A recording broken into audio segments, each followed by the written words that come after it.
This will be the first of a series of videos for the Philosophers in Their Own Words playlist, in which we explore some passages from David Hume's Enquiry concerning human understanding.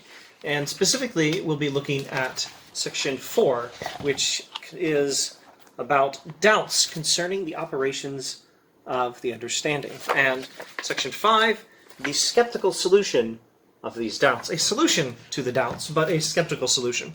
We will no doubt later discuss exactly what skepticism means in this context, but let us begin at the beginning. Section 5, David Hume's Enquiry concerning human understanding. All the objects of human reason or inquiry may naturally be divided into two kinds. And these two kinds are relations of ideas and matters of fact. Of the first kind are the sciences of geometry, algebra, and arithmetic, and in short, every affirmation which is either intuitively or demonstratively certain. Hume now gives two examples. One is the Pythagorean Theorem. Another is 3 times 5 equals half of 30. And then he says, propositions of this kind are discoverable by the mere operation of thought, without dependence on what is anywhere existent in the universe. Skipping just one sentence, he goes to matters of fact and says, matters of fact, which are the second object of human reason, are not ascertained in the same manner, nor is our evidence of their truth, however great, of a like nature with the foregoing. The contrary of every matter of fact is still possible, because it can never imply a contradiction, and is conceived by the mind with the same facility and distinctness as if ever so conformable to reality. That the sun will not rise tomorrow is no less intelligible a proposition, and implies no more contradiction than the affirmation that it will rise. So, here Hume has divided human knowledge into two categories, relations of ideas and matters of fact. And he said everything we know is one of these two things. Now, a relation of ideas is a certainty, a 100% certainty, which cannot be false, the denial of which entails a contradiction.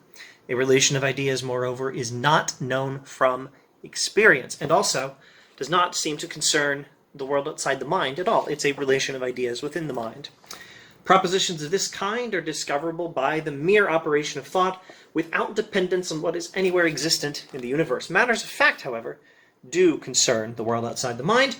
Matters of fact, which are the second objects of human reason, are not ascertained in this manner. That is to say, matters of fact are known not by the mere operation of thought alone. Matters of fact are known from experience. No matter of fact is 100% certain, because its denial does not imply a contradiction.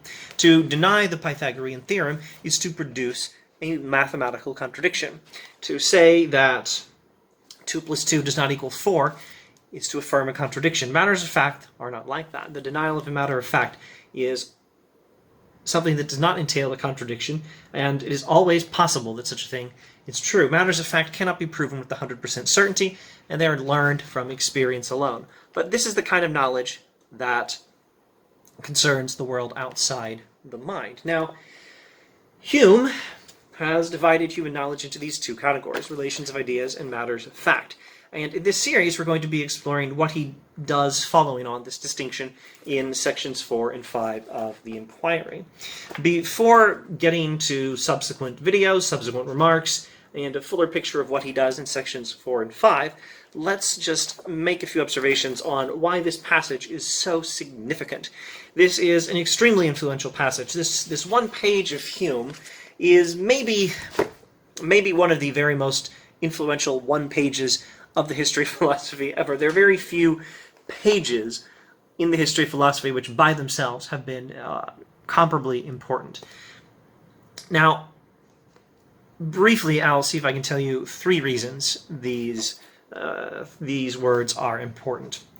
First, the distinction between relations of ideas and matters of fact, as Hume has laid it out here, has been philosophically influential, but even more culturally influential, on what we call the fact-value dichotomy, which is to say, the theory that no statement of value is ever a statement of fact, that statements of values never overlap. In technical Venn diagram terminology from the logic class, you shade areas that are empty. So you fill in an area that represents something where nothing exists. So if we had a circle for dogs and a circle for cats. Since no cats are dogs, the space in the middle would be shaded in to indicate emptiness. The space for statements of fact and statements of values would then be shaded in the overlapping region.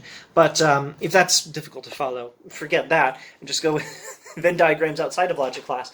According to the fact-value dichotomy theory, statements of fact and statements of values are circles that never touch. They don't overlap at all. There's no such thing as a statement of both fact and value according to the theory of the fact-value dichotomy, which takes a lot of inspiration from Hume.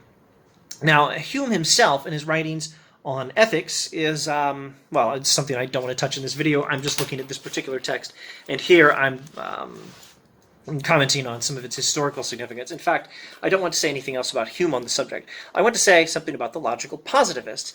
They followed Hume in his philosophy of language here. And they also thought, essentially accepting this passage, they also thought that every statement which we know, and indeed every statement which is even meaningful, is either a relation of ideas or it is a matter of fact, and a matter of fact is known from experience. And the logical positivists thought that value statements cannot be verified in experience. Accordingly, they are not even meaningful. Logical positivism, as I understand it, and this is no doubt something of an oversimplification, logical positivism is largely an attempt to take these principles from Hume and apply them very thoroughly, very consistently, and as clearly as possible. And so the idea that no facts are values, no value statements, no value judgments are factual, is influenced by this passage in Hume, and that influence runs largely through the tradition of logical positivism and has had enormous cultural influence. That's one reason this passage is important. Another reason this passage is important is it sets the stage for Kant. I'll do this as briefly as I can, but Hume seems to think that all relations of ideas are analytic and a priori, and all matters of fact are synthetic and a posteriori. Now, quite possibly, you do not know what these terms mean, so let me define them very briefly. An analytic statement is one whose predicate is contained in its subject, which is a fancy way of saying that an analytic statement is one in which the subject of the statement, or rather the idea of the subject of the statement, already includes everything that's in the rest of the sentence. So the statement, all bachelors are unmarried men, is analytic because the concept of unmarried men is already contained in the concept of bachelor. The concept of 4 is entailed by the concept of 2 plus 2. An analytic statement is like that. The subject of the sentence includes everything else the sentence says about the subject. That's an analytic statement. A synthetic statement is a statement where you might actually add some information. Well, in an analytic concept, in an analytic statement, you might clarify something, but you don't normally understand. It's not normal to understand analytic statements as adding information. They're just spelling out what was already there. What was in the idea of the subject already contained everything else in the sentence. A synthetic statement is a statement that's not like that. It's a statement where you can actually add some new information, where what you say about a thing is not already contained in the very idea of the thing. So the cup is in my hand. The idea of the cup does not entail its being in my hand, whereas the idea of unmarried man is already in the idea of a bachelor. So that's the distinction between analytic and synthetic statements. Now we can do the next part more briefly. An a priori statement is one learned independently of experience, and an a posteriori statement is one learned from experience. So Hume here is setting up a perfect correspondence between analytic and a priori statements and between synthetic and a posteriori statements. He thinks all relations of ideas are analytic. The subject contains everything else that's in the sentence, and all matters of fact are synthetic.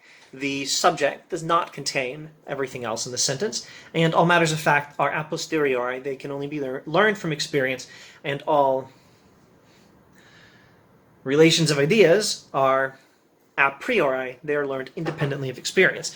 Now, this may sound like thoroughly confusing philosophy of language.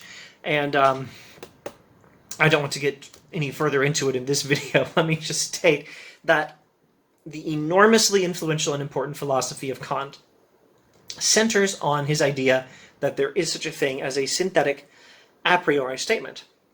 A statement which we did not learn from experience, but whose subject does not contain everything said about it in the rest of the sentence. This is an extremely important idea in philosophy of language, but it's also at the heart of Kantian ethics. It's at the heart of everything else in Kant's philosophy. So Hume, here in this passage, has set the stage for Kant to come along and say, no, this is not a thorough and correct summary of all human concepts. We do have some ideas which are not known from experience, but are not, as Hume has defined them, relations of ideas. Now, third, and this is what we're going to do, what we're going to emphasize in the remaining videos in the series, because this is what Hume emphasizes in sections 4 and 5 of the Enquiry.